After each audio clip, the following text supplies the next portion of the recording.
గౌరవ ఉప ముఖ్యమంత్రి వర్యులు బట్టి విక్రమార్క మల్లు గారు ప్రవేశపెట్టిన ఈ ప్రకటన చేసిన దాన్ని నేను పూర్తిగా ఏకీభవిస్తున్నాను.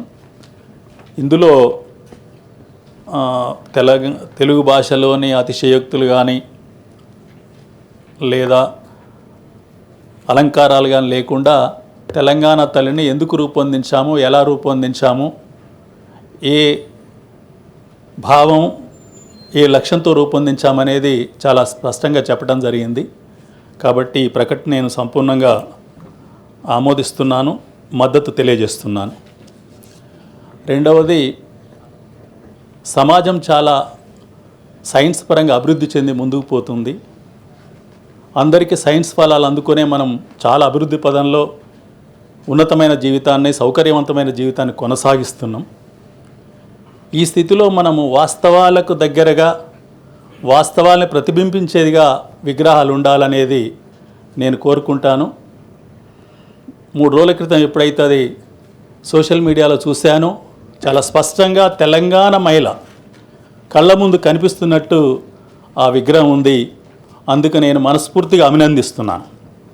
ఎందుకంటే కళలు లేదా లేనిది ఊహించుకొని లేని వాటిని ప్రతిష్ఠించడం కాదు.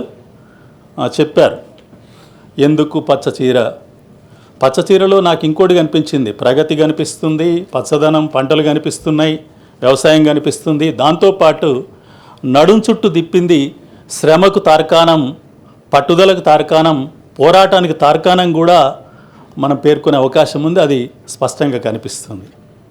తర్వాత అలంకరణ అనేది తెలంగాణ మహిళలు అత్యధిక భాగం ఎవరు ఏం ధరిస్తున్నారో, ఎలా జీవిస్తున్నారో వాళ్ళ జీవనాన్ని ప్రతిబింబించే రకంగా ఆ విగ్రహం ఉంది. అది మన సంస్కృతిని కానీ, మన జాతిని కానీ, తెలంగాణ రాష్ట్రం యొక్క ఉన్నతిని కానీ తెలియజేసే రకంగా ఉంటుంది. ఆ పద్ధతిలో విగ్రహం తయారు చేశారు. కాబట్టి గతంలో విగ్రహాలు చాలా చూసాం. చాలా గ్రామాలు తిరిగినప్పుడు చాలామంది చాలా రకాలుగా విగ్రహావిష్కరణలు చేశారు.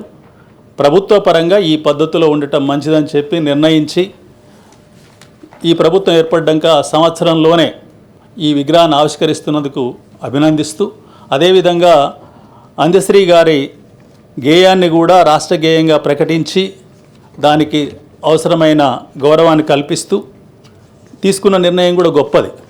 ఎందుకంటే వాస్తవంగా జయ హే జయ హే తెలంగాణ అనేది ఈ గేయాన్ని పాఠశాలలలో 2009 కంటే ముందు నుంచే, దాదాపు తెలంగాణ ఏర్పడక ముందు తెలంగాణ ప్రాంతం మొత్తం పాఠశాలలో ఒక 5-6 ఏళ్ల పాటు ఆ గేయాన్ని చదివారు.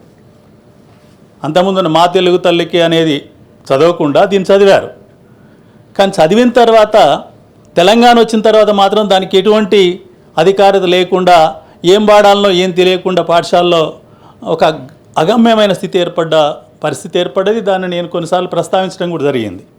కాబట్టి ఈ విగ్రహావిష్కరణను ఇంత తొందరగా చేయటం కానీ, పూర్తిగా తెలంగాణ మహిళ ఎలా ఉంటుందనేది, సాధారణ మహిళ, అత్యధిక మహిళలు ఎలా ఉంటుందనేది అందులో పొందుపరిచినందుకు, తర్వాత తెలంగాణ రాష్ట్రానికి గోదావరి, కృష్ణా నదులే జీవం, నీటిని తెలియజేసేందుకు ఆ నీలిరంగు కానీ మొత్తం కూడా తెలంగాణ సంస్కృతికి దర్పణం పడుతుంది. కాబట్టి ఈ విగ్రహాన్ని నేను పూర్తిగా సమర్థిస్తున్నాను, అభినందిస్తున్నాను.